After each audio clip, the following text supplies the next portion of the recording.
Nanawagan sa Korte Suprema si dating Congressman Augusto Sijuco Jr. na ibasura ang mosyon ng Malacanang na i-dismiss sa mga petisyon kontra sa Disbursement Acceleration Program o DAP dahil daw sa pagiging moot and academic.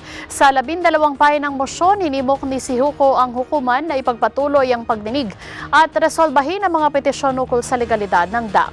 Dapat anyang desisyonan ng Supreme Court ang mga petisyon dahil sa mahalagang usapin ng DAP at posibleng buhayin at ulitin ang nasabing programa o mga katulad nito kahit pa ikinatwira ng palasyo na inihinto na ito at hindi na kailangang ipatupad.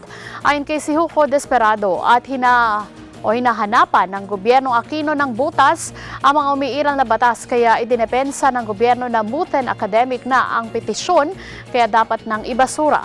Kasabay nito inilingbin ni Sijuco na ideklarang ilegal ng hukuman ang dapat paimbestigahan at papanagutin ng mga opisyal ng kasong kriminal at administratibo na nasa likod ng paglikha at implementasyon ng programa.